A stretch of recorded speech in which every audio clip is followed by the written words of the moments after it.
Olá, família! Sejam todos bem-vindos ao estudo diário das Escrituras.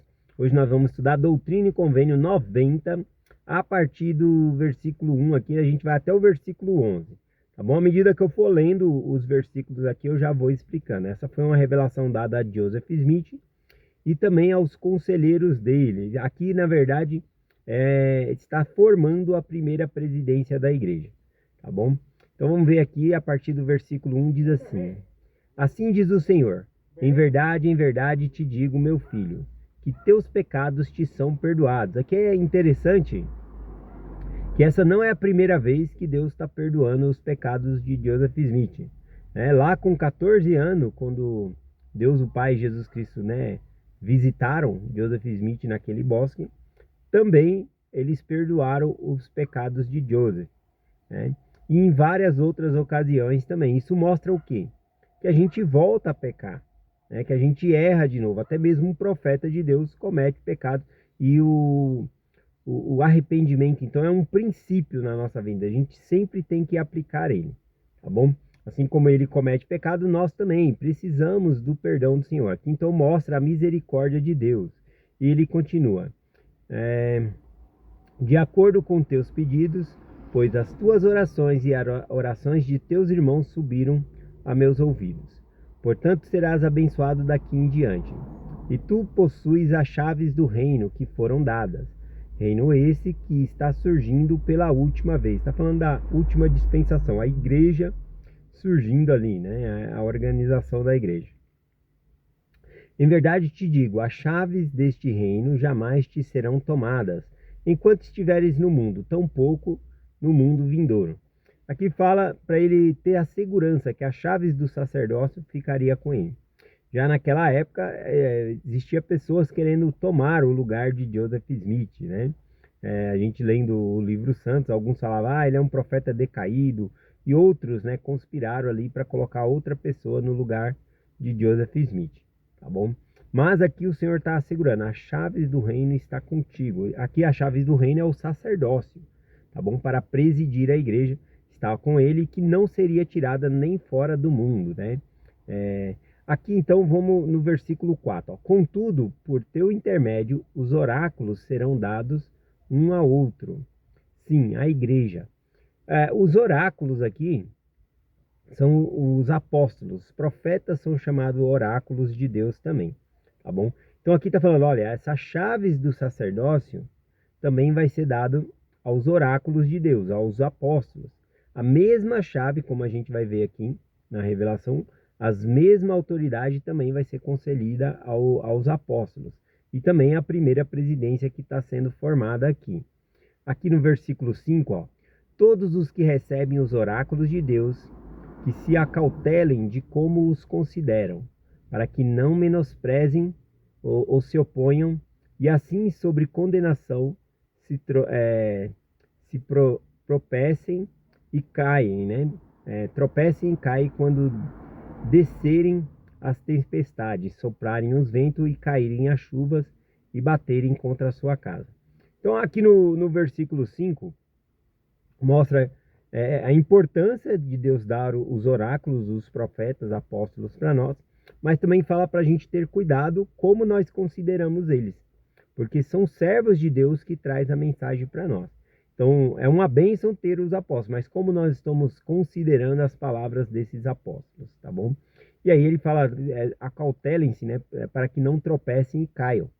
E aí ele usa aqui o termo, né, o sábio, né, construiu a sua casa sobre a rocha. Então aqui ele está falando que ouvir os apóstolos, ouvir a palavra do Senhor por meio desses apóstolos é construir a casa sobre a rocha.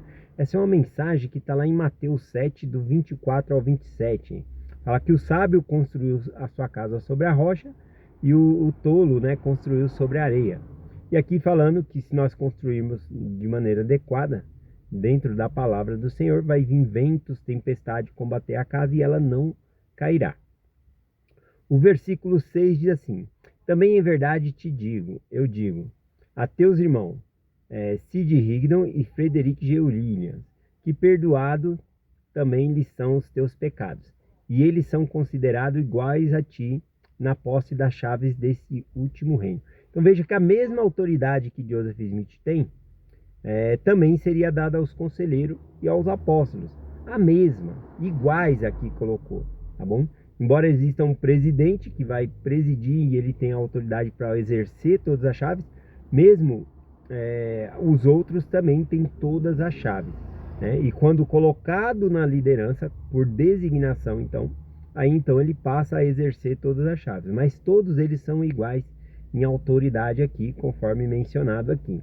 Aqui eu achei interessante quando falou aqui, né, que os seus pecados também lhe são perdoados. O mesmo que foi concedido a Joseph Smith, foi concedido aos conselheiros aqui. Isso tem um ensinamento importante para nós, que os líderes erram. E não erram um pouco não, a gente erra tentando acertar, mas a gente também erra. Então a gente precisa ter paciência, perdoar uns aos outros e assim seguindo a vida. Nós também erramos, tá bom? Continuando aqui, versículos 7 e 8. Como também pela tua administração das chaves da escola dos profetas, que ordenei ser organizada, para que desta forma sejam aperfeiçoados em seu ministério, para a salvação de Sião, das nações de Israel e dos gentios, todos os crentes, todos os que crerem. Aqui é interessante que ele fala da escola dos profetas e fala de receber um treinamento.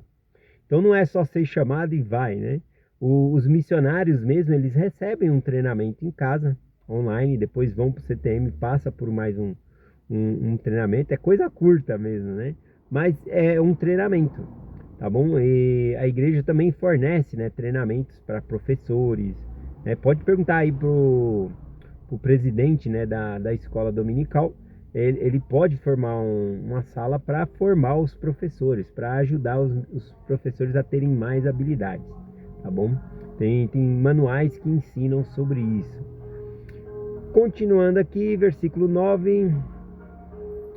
Para que pela tua administração recebam a palavra, e pela administração deles a palavra chegue aos confins da terra, primeiro aos gentios, depois eis que se voltarão para os judeus. Aqui então a palavra é clara, né? Eles seriam treinados, enviados também ao mundo para pregar o evangelho, primeiro aos gentios, depois aos judeus, ou como Jesus Cristo profetizou, né? Os últimos serão os primeiros e os primeiros serão os últimos. Os últimos são os gentios que receberam o evangelho por último, porque quem tinha o evangelho antes era a casa de Israel. Agora é o contrário, os gentios têm o evangelho e vai levar esse evangelho para a casa de Israel, tá bom? Então tá falando sobre isso aqui. Versículo 10. E então virá o dia em que o braço do Senhor se revelará em poder para convencer as nações e as nações pagãs e a casa de José e o evangelho e sua salvação. Aqui parece que essa promessa aqui, ela está mais referida, né? É uma promessa profética e está se referindo também ao milênio, tá bom? Quando fala aqui dos filhos, né, de José, tá bom? Fala das heranças que vai ter no milênio. E aí então o evangelho vai continuar sendo pregado. Versículo 11 aqui para nós finalizarmos o estudo de hoje. Diz aqui: pois acontecerá neste dia que todo homem ouvirá a plenitude do evangelho em sua própria língua e em seu próprio idioma, por meio daqueles que são ordenados com este poder, pela administração do Consolador, que derrama sobre eles para revelar Jesus Cristo. Aqui novamente falando então do trabalho missionário e que cada um recebe na sua própria língua o evangelho. Quando eu recebi as mensagens missionárias, foi um brasileiro e um americano que compartilhou, mas o americano falou na minha própria língua, cumprindo assim a profecia, que a gente ouve na nossa própria língua. Embora os missionários tenham esse intercâmbio de ir para outros países, eles falam na língua nativa ali da pessoa, para que a pessoa possa entender. Então aqui novamente falando sobre a pregação do evangelho, tá bom? A aplicação para nós aqui, né, é a unidade da liderança, que são iguais ali em autoridade, né, que o Senhor colocou ali Joseph Smith, C.D. Higdon e Frederick G. Williams, né, como iguais, e também estabeleceu aqui nessa revelação a primeira presidência para cuidar da igreja, tá bom? E também falou da questão da educação. A escola dos profetas ajudava a formar líderes, né?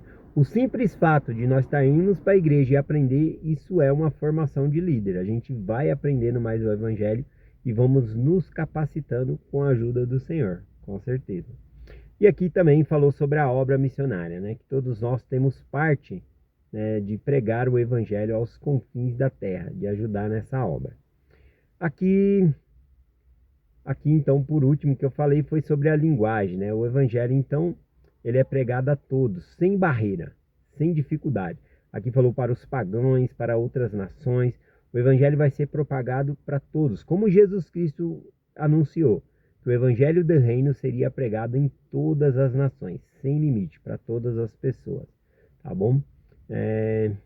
E que também o Espírito, né, por meio do Espírito Santo, o Consolador que iria com essas pessoas que estavam designadas para fazer esse trabalho, tá bom?